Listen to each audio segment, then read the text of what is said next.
Hi everyone and welcome. For this video I'll be painting over the sketch that I did of a woman. I do not know who she is, but she's really beautiful and I wanted to capture her features because of that. I want to use my leftover gouache that is still on my palette, as you can see, so no wastage there. I thought of adding a kind of light source on her face and in her hair just to create some interest. I saw a picture of this on Pinterest and it really inspired me to do something similar. I struggled in deciding how I would do the background.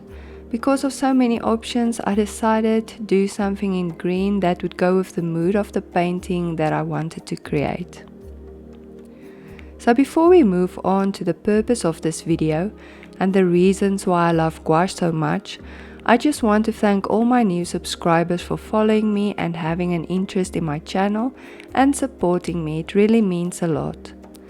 Also, I want to tell you that my new SKILLSHARE class will be up very soon, the one which I mentioned in my previous videos. I don't know about you, but my biggest struggle as an artist is coming up with new ideas of what to paint.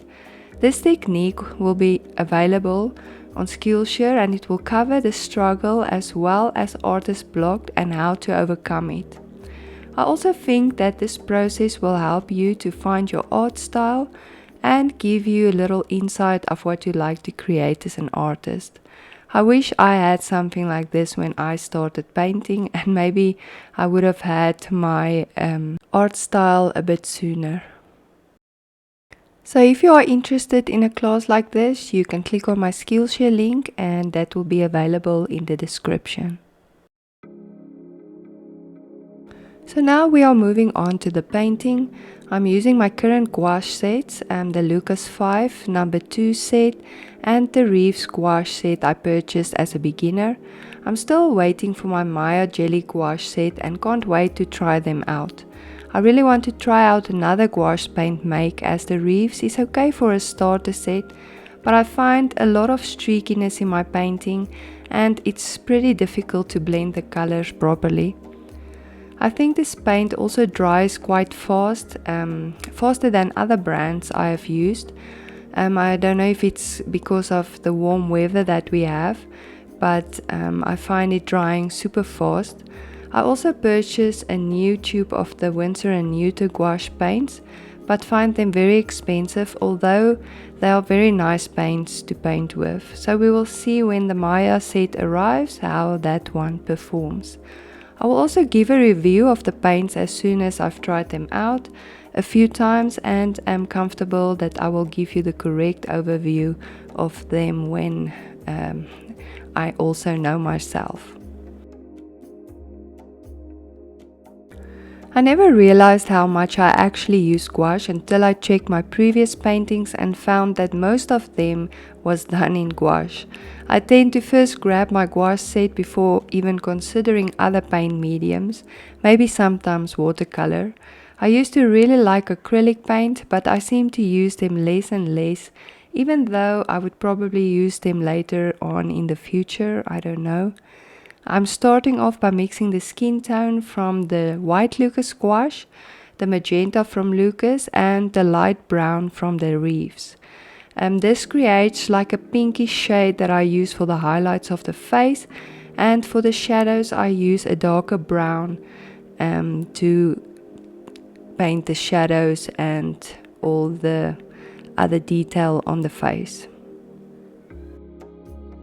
So I want to apologize for my voice. I'm struggling with a little bit of sinus, so just bear with me with this one in this video.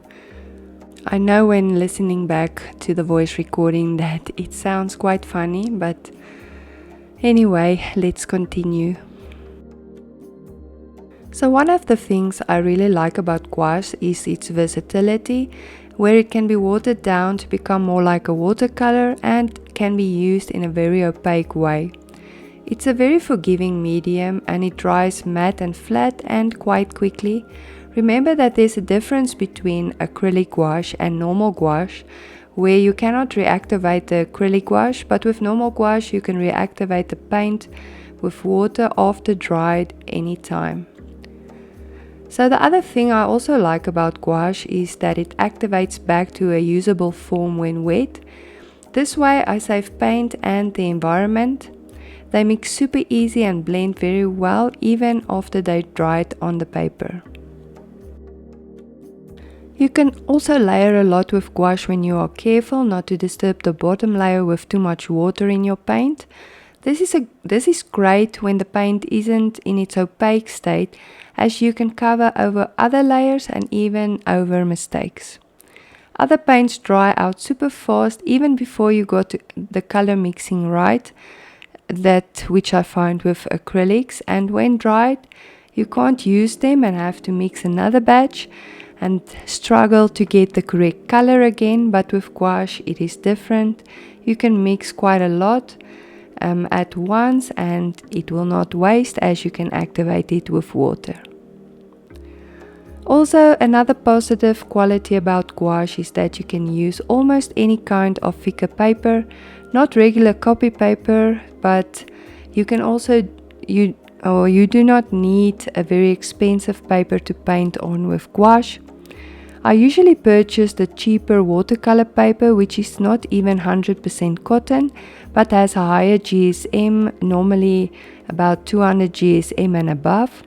The paper works really well with gouache. I can also use my regular multimedia sketchbook to keep all my drawings and paintings in one place, whereas with watercolor and other mediums you need special papered sketchbooks. Just keep in mind that when you water down gouache a lot, you will need a better, thicker quality paper to hold the water, but when you paint with less water, normal thicker paper will be fine. So because gouache dries so quickly, I never have to wait too long to paint the next layer. Most of the time, by the time I have to layer on the next paint, the previous layer is already dry enough and I do not need to worry about smudging the previous layer, which is great. Gouache almost feels like oil paint when you apply it to paper. It is soft and it glides easily on the paper. When using a professional gouache set, it's a joy to paint with. I find gouache really versatile and I really like it, so you can already see the versatility when using gouache in its watered form and in its opaque form. It is amazing how far you can stretch a small amount of this paint. I will be doing a video on the basics of gouache and show some techniques on how I use gouache, so be sure to subscribe and hit the notification button if you want to be a part of this learning community and if you want to learn more about this medium. So that's it for this video. I'm going to leave you to watch the rest of the video and I hope you enjoyed it. Thank you for watching and I'll see you in my next one. Bye guys.